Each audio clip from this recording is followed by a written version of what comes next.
Recording begins. Galactic Standard Date 47,392.6.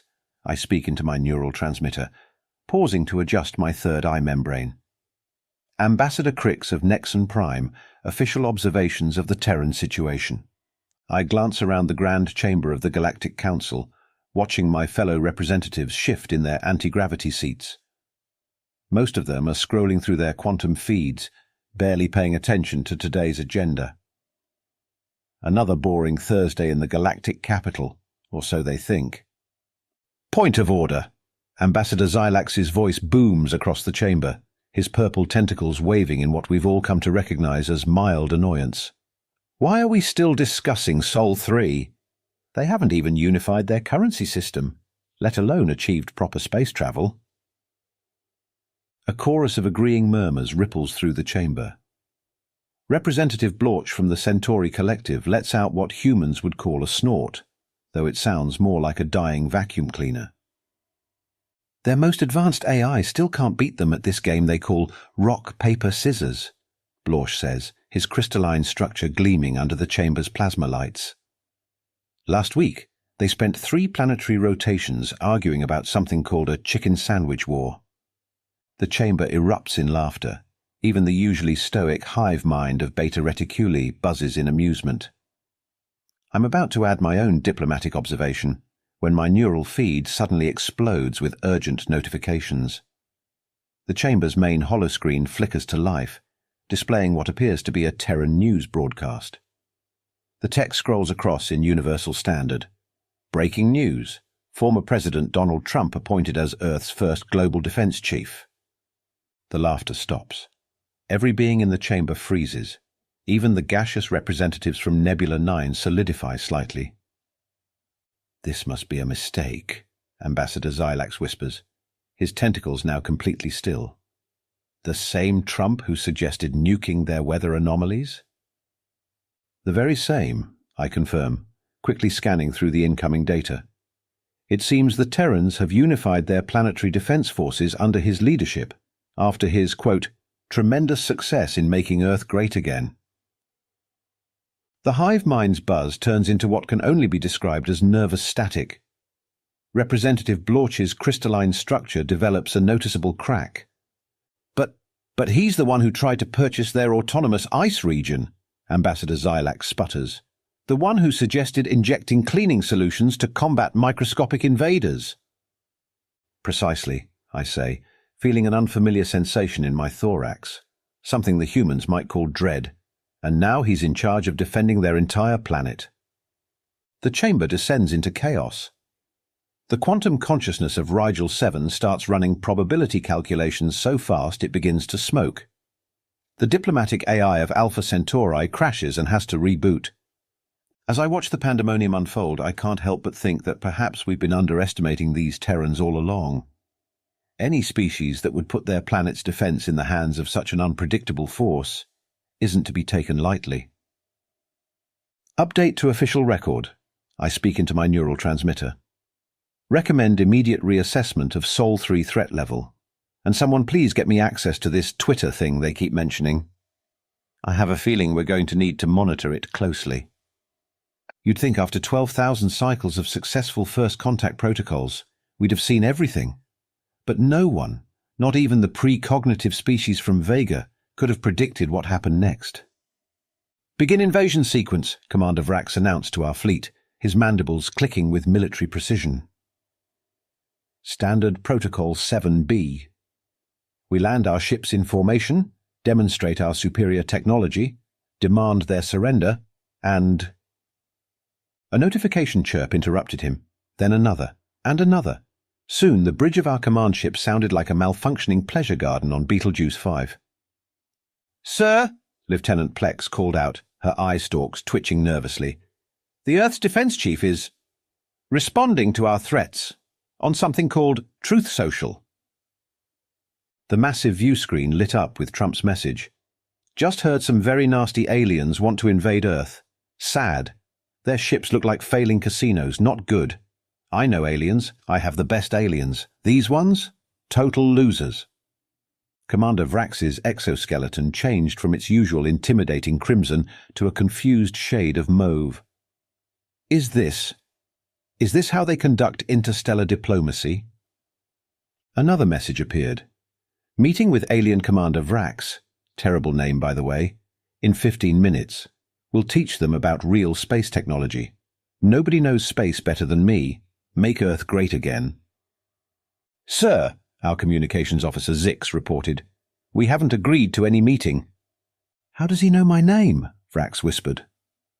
Before anyone could respond, Trump's golden shuttle, yes, actually golden, was docking with our ship. Our advanced security systems didn't even trigger. Later analysis would show they were too confused by the shuttle's complete lack of logical design to register it as a threat. The next 20 minutes were pure chaos. Trump walked into our command center like he owned it. We later discovered he'd tried to buy it during the meeting, completely ignored our ceremonial weapons display, and immediately started critiquing our ship's interior design. Look at this lighting. Very bad energy. Need more gold. And these chairs. Horrible. I know a guy. Makes the best chairs. We'll talk deals later. Our military strategists were pulling their appendages out trying to follow his negotiation strategy. Every time we mentioned our superior firepower, he'd interrupt with stories about his electoral college victory or his golf courses. Sir, Lieutenant Plex finally managed to interject, about the invasion. Listen, folks, nobody invades better than me. I wrote the book on invasions. Actually wrote it. Art of the Deal. Bestseller. But these plans, terrible plans, everyone says so. He then proceeded to explain why our invasion would fail, pointing out flaws in our strategy that our best tacticians hadn't considered. Not because they were actual flaws, but because they made so little sense that they might actually work. And another thing, Trump continued, now somehow sitting in Commander Vrax's command chair, no one saw him move there. Your ships are too close together, makes you look weak, like low-rating TV shows, spread out, much better ratings. The most infuriating part? He was right. Our tight formation, designed over millennia for maximum tactical efficiency, did look somewhat insecure when viewed from his suggested angle. But the most important thing, and nobody talks about this, is space. He paused dramatically. It's big, very big. Some say the biggest. By the time he left, Commander Vrax had somehow agreed to appear on something called Celebrity Apprentice Galactic Edition, and our invasion fleet had been rescheduled for an intergalactic golf tournament. I watched from my diplomatic observation post as our mighty armada, pride of the Galactic Federation, retreated in complete disarray. Not from Earth's weapons or defenses, but from the sheer impossibility of fighting someone who ignored every rule of engagement in favor of reality show logic.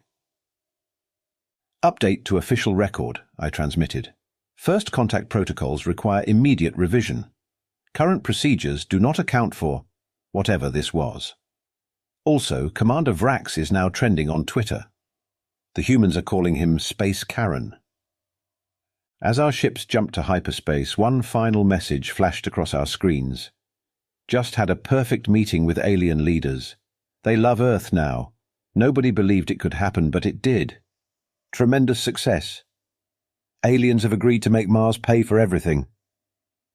None of us knew what that meant, but somehow it still made us nervous. As Chief Trade Observer for the Galactic Council, I've witnessed negotiations spanning 12 dimensions. But nothing in my 300 cycles of diplomatic service prepared me for the chaos of Trump's first intergalactic trade summit. The conference room aboard Space Station Alpha Proxima was packed with the galaxy's finest negotiators. The quantum merchants of Sirius B, famous for simultaneously accepting and rejecting every deal. The Silicon Syndicate of Andromeda, who took pride in their purely logical approach to commerce. Even the notoriously shrewd Zorblaxians had sent their grand haggler. Trump arrived 45 minutes late, carrying what he called a space Big Mac. Listen, folks, these trade deals, total disaster, worst deals in the galaxy. But don't worry, I wrote the book on deals. Actually wrote it. Ask anyone. The Zorblaxian Grand Haggler leaned toward me, their profit glands pulsing with confusion. Is this normal human negotiating behavior? Before I could respond, Trump had somehow convinced the Silicon Syndicate to trade their quantum computing technology for something he called Trump Stakes Space Edition. Nobody knew beef could go to space, but we did it, folks. We did it, and let me tell you, these stakes, out of this world, literally out of this world now. The Syndicate's logic processors crashed, trying to understand how they'd agreed to the deal. But that was just the beginning. Over the next 6 hours, I watched in astonishment as Trump sold marketing rights for the phrase "Make the Galaxy Great Again" to the hive mind of Beetlejuice for 50 trillion credits. Convinced the energy beings of Vega to power Earth's golf courses in exchange for the best hashtags, nobody has better hashtags. Traded Earth's entire supply of reality TV shows to the telepathic consortium of Rigel. They're still trying to understand what a Kardashian is. Licensed his hairstyle to the follically challenged species of Proxima b. Then came the space wall proposal. We're going to build a beautiful space wall, Trump announced, gesturing at a hologram that somehow included gold plating. Best wall you've ever seen. Goes all the way around Earth. Very tall. So tall even spaceships can't fly over it. The Centaurian ambassador buzzed in protest. That defies several laws of physics. Wrong. Fake physics, and you're going to pay for it. We most certainly are not. 2 hours later, the Centaurians had not only agreed to fund the wall, but were also bidding for the contract to build it. The quantum merchants tried to outsmart Trump by proposing to simultaneously build and not build the wall. He responded by tweeting that their quantum uncertainty made them look weak. Their stock prices collapsed across 3 parallel universes.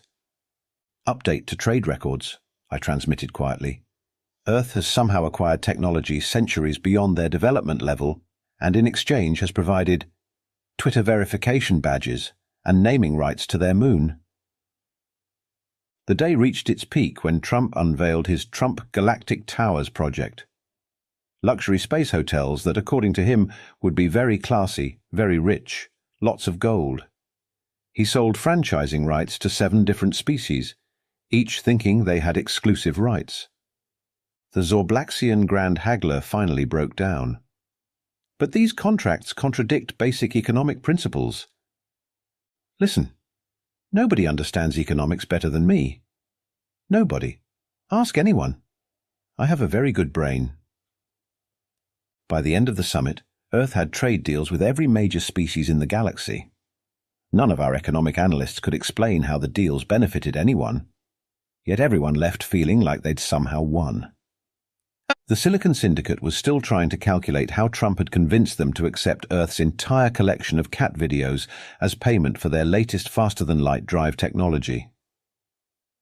They're great cats, fantastic cats. Everyone says so. No one knew cats could be so complicated. As the delegates departed, many still dazed, I made my final observation. It appears the humans have mastered a form of negotiation that transcends conventional logic. Recommend immediate study of this art of the deal they keep mentioning. Also, someone please explain to the hive mind that they can't actually sue a black hole for copyright infringement, regardless of what Trump told them. Looking at the golden space wall construction already beginning near Mars, somehow, I couldn't help but wonder if we'd all just been part of the greatest trade deal in galactic history, or if we'd collectively fallen for the most elaborate con in the universe.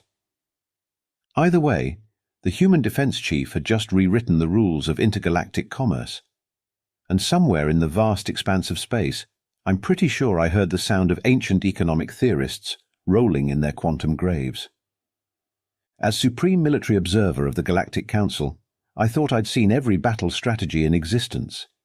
Then Earth Space Force launched their first defense operation, and I had to create an entirely new category called Tactics That Shouldn't Work But Somehow Do. The day started with our most advanced battle AI, Warmind 9000, detecting an incoming Arcturian battle fleet. Standard procedure suggested Earth would be conquered within 6.2 hours. But then, "Space Force assemble!" Trump's voice boomed across all frequencies, somehow breaking through our quantum encryption. "Time to show these aliens our tremendous space skills. Nobody spaces better than us." The first sign something was wrong came when the Arcturian fleet's communication system started playing something called "Never Gonna Give You Up" on endless loop. Their AI couldn't handle the concept of being rick-rolled and began questioning its own existence. "Sir," my assistant Nix reported, "Earth's defensive formations appear to be based on Trump's signature." Sure enough, their ships had arranged themselves in a giant golden T in space. It was tactically nonsensical, strategically absurd, and yet somehow it worked. The Arcturian targeting systems couldn't process such an illogical formation. "They're deploying their special weapons," Nix announced, horror creeping into all three of her voices. "They're called memes." The battlefield erupted in chaos. Earth's ships were broadcasting what they called Giga-Chad images to enemy vessels. The Arcturians' advanced AI systems crashed trying to calculate the ratio of Chad to non-Chad variables. "The humans are now deploying something called Big Chungus," Nix whispered, her tentacles trembling. "I don't understand what it is, but the Arcturian cybernetic warriors are laughing themselves into shutdown." Trump's voice cut through the chaos again. "Nobody knew space battles could be so complicated. But we're winning bigly, these aliens, total noobs." The Space Force's flagship, unfortunately named USS Kovfefi, executed a maneuver that violated 17 laws of physics. When our scientists tried to explain why it couldn't work, Trump tweeted that physics was fake news, and somehow the maneuver worked anyway. "Sir," Nix interrupted my observations, "they're building something." In the midst of battle, Earth's Space Force had begun constructing a series of orbital platforms. According to Trump, they were space golf courses designed to make space fun again. The Arcturian fleet, programmed with millions of years of military doctrine, had no protocols for dealing with a driving range in a combat zone. When Trump challenged their admiral to a game of space golf, their entire command structure had a collective mental breakdown. But the true masterstroke came when the Space Force deployed their secret weapon, Twitter bots. Thousands of automated accounts began flooding Arcturian communications with posts about Earth conspiracy theories. Their logical matrices couldn't handle debates about whether their own planet was flat. "The Space Force's new uniforms are just Star Trek costumes painted gold," Nix noted, "but their intimidation factor is off the charts." By the time Trump announced he was starting a Space Force reality show, where alien species would compete for Earth's friendship, 3 more invasion fleets had retreated in confusion. "We're going to win so much in space," Trump declared. "You're going to get tired of winning." The scary part?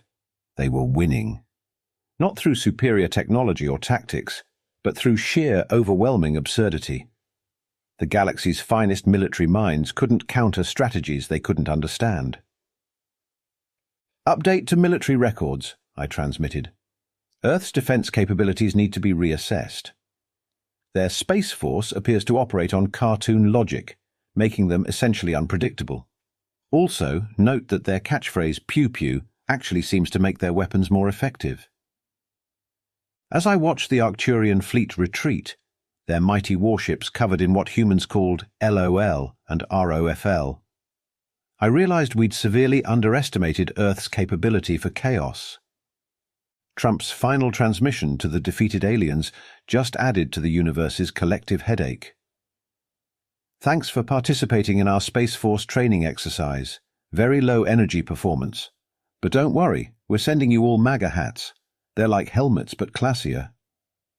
Somewhere in the vast database of galactic military wisdom, a new entry was added. "Never engage in battle with a species that treats warfare like a reality TV show. They have nothing to lose and everything to gain." Breaking news from GNN, Galactic News Network. I'm your host, Zax Newsworthy, bringing you the latest coverage of what many are calling the greatest show in the universe. Earth's defense chief continues to dominate galactic ratings. Our holographic headlines blazed. Trump's new show, The Apprentice Planetary Edition, becomes most watched program across 7,000 light years. My producer, Blip, waves all 8 appendages frantically. We're getting live footage from the Andromeda Entertainment Network. The feed shows Trump in his new space gold suit, pointing at a nervous Plutonian ambassador. "You're fired! Into the sun!" Not really, folks, just kidding, but seriously, terrible performance. Very low-energy planet. Our rival network, Space Fox News, runs the headline, "Is Trump making the galaxy great again? Ancient aliens say yes." "The galaxy has gone completely insane," my co-anchor Penny Stardust mutters, her crystalline structure flickering with stress. "Did you see his latest galactic social post?" Of course I had. Everyone had. Trump had somehow gained more followers than there were sentient beings in the known universe. Quantum physicists were still trying to explain that one. Just had lunch with the hive mind of Beetlejuice. Great bugs, tremendous bugs. They love my hair. Said it reminds them of their queen's antenna. Very presidential. The post got 12 trillion likes in 3 nanoseconds. Our entertainment correspondent, Buzz Lightspeed, breaks in. The ratings for yesterday's Intergalactic Security Council meeting broke all records. Trump insisted on installing golden chairs and renaming it Space Congress Celebrity Edition. The coverage splits between multiple feeds.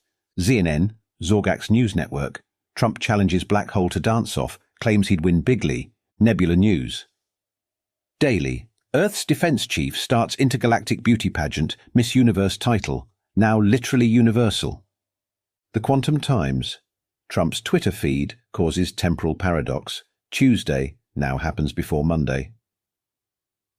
We cut to our social media analyst Loop, who's monitoring the galactic web meltdown. It's chaos. The artificial intelligences of Sector 7 are having an existential crisis trying to fact-check his statements. And the memes, by the stars, the memes. A clip plays of Trump addressing the Galactic Senate. Nobody knew dark matter could be so dark. We're going to make it brighter, folks. So bright. Ask anyone. The Vulture Nebula Financial Index crashes for the 5th time this week as Trump tweets about buying the rights to gravity. This just in, Penny announces, Trump has challenged the quantum consciousness of Rigel 7 to a reality show cook-off. He claims Earth's hamburgers will change the course of celestial cuisine. The broadcast is interrupted by an emergency alert. Breaking. Trump starts first intergalactic social media platform called Space Truth. Claims traditional quantum communication networks are fake news. My neural transmitter nearly overloads from the incoming feeds. Trump golf courses now mandatory stop on alien tourist routes. Defense chief suggests painting the Milky Way gold. Kardashians now required study material for understanding human culture. Mar-a-Lago declared neutral ground for warring species. Update to media records, I transmit wearily. Earth's influence on galactic culture has exceeded all projections. Their defense chief has achieved what we previously thought impossible, making the entire universe tune into the same channel. As our broadcast ends, Trump's latest galactic social post flashes across every screen in the known universe. Just had a great meeting with the fabric of space-time. Tremendous meeting. We're going to make reality absolutely fantastic. Nobody did reality before me, can you believe it? And somehow, watching the entire galactic media landscape transform into a cosmic reality show, I realized that maybe, just maybe, this is exactly what the universe needed. A plot twist no one saw coming. This is Zach's Newsworthy signing off. Up next, Keeping Up with the Earthlings, followed by Real Housewives of Alpha Centauri, Trump Edition. The emergency meeting of the Galactic Economic Council started like any other, with the traditional recitation of profit margins. That's when Trump burst through the quantum doors, gold-plated briefcase in hand. Big announcement, folks. Huge. I'm buying the Galactic Council. All of it. Cash deal. The Zorblaxian Treasury Minister fainted, causing a minor gravitational disturbance. "You can't buy the Galactic Council," protested High Commissioner Knox, his three heads speaking in perfect harmony. "It's not for sale." Trump pulled out his space phone. "Watch me. About to tweet something tremendous." The tweet appeared across the quantum network. "Thinking about buying Galactic Council. Current management, very bad. Sad. Will make tremendous improvements. Gold quantum corridors, very classy." The Universal Stock Exchange exploded. Literally. They had to evacuate 3 space-time sectors. "My financial advisors tell me it's impossible," squeaked Trade Minister Yix, her probability scales glowing with anxiety. "Wrong. Fake news. I know all about buying things. Ask anyone. Trump Galactic Tower. Best real estate in space. Now imagine that, but everywhere." The quantum bank of Andromeda crashed so hard it created a temporary black hole. The cryptocosmic exchange rate plummeted to negative infinity. But the real chaos started when Trump began forming alliances. "Just got off the phone with the swarm queens of Beta Reticuli. Great queens, by the way. They love the deal. Said they'll back me with space gold. Lots of space gold." The High Council of Financial Wisdom tried to explain that space gold wasn't a real thing. Trump tweeted that they were low-energy economists, and suddenly space gold became the galaxy's most valuable commodity. Also, the Silicon Syndicate? Now Trump Silicon Syndicate. Very smart robots, the best robots. They say my neural patterns are perfect. Many people are saying this. Representatives from 17 different civilizations started panic buying Earth memorabilia. A signed MAGA hat was suddenly worth more than a small solar system. Breaking news, the quantum feeds buzzed. Trump announces merger between Space Force and Galactic Council. New headquarters to be built in orbit around Earth. Will include golf course and spa. That's when the most unexpected alliance emerged. The Hivemind Collective of Sector 9 offered to merge their consciousness with Trump's business acumen. "Great offer, really great. But sorry, no deal. Trump consciousness? Already perfect. Ask anyone." The Galactic Council, facing total economic meltdown, had no choice but to negotiate. Trump's terms were simple. Make everything gold, very gold, and put my name on it. Also, Earth gets veto power over all galactic decisions. Small print, don't worry about it. Update to economic records, I transmitted from my observation post. Reality itself appears to be restructuring to accommodate Trump's business strategy. Recommend immediate acceptance of terms before he decides to buy the concept of gravity. As I watched the Galactic Council sign over partial control to Earth's defense chief, I couldn't help but wonder if this was the greatest corporate takeover in history, or if we'd all just become supporting characters in the universe's most expensive reality show. Either way, the galaxy would never be the same. And somewhere, somehow, the accountants of 1,000 worlds were crying. Who would have thought that in just one galactic week, humanity would go from mostly harmless to absolutely terrifying, but we can't look away? Earth now stands as the galaxy's premier entertainment hub, military enigma, and economic puzzle all rolled into one. The planet's stock value has risen so high it broke several laws of mathematics. Nobody knows exactly what humans are worth anymore because Trump keeps tweeting different numbers, and somehow they all turn out to be correct simultaneously. The Galactic Council meetings now take place in what used to be Earth's moon, which Trump hollowed out and turned into the most luxurious conference center in space, believe me. The fact that he did this without anyone noticing still baffles our scientists, but here's the real kicker, the part that keeps me up during all 3 midnight cycles. We're actually better off. Universal peace was achieved not through diplomacy or warfare, but because everyone's too busy watching Earth's reality shows to fight. The eternal war of Sector 7 ended when both sides got addicted to something called Love Island Nebula Edition. Trump's seemingly random economic decisions have somehow created a golden age of prosperity. Nobody understands how or why, least of all our economists, who have formed a support group. And just yesterday, something impossible happened. something that changed everything we thought we knew. During a routine scan of Earth's defense capabilities, our sensors detected the unthinkable. Trump's chaos wasn't random at all. Every seemingly insane decision, every reality show, every gold-plated spaceship was part of a vast, impossibly complex strategy. Earth had turned the entire galaxy into the universe's largest reality show without anyone realizing it. "The best deals," Trump had said, "are the ones they don't even know they're making." He was right. While we were all distracted by the spectacle, humanity had quietly surpassed every known civilization in technological advancement. They didn't need our faster-than-light drives or quantum computers. They had something better: unpredictability weaponized to an art form. My quantum feed pings one last time. Trump's latest galaxy-wide announcement appears. "Thanks for participating in Season 1 of Earth Takes Over. Season 2 starting soon. Huge ratings. Nobody knew running a galaxy could be so fun. And you know what's really scary? We're all looking forward to Season 2. Something tells me I should start binge-watching The Real Housewives of the Crab Nebula." Word is Trump makes a surprise appearance in the finale.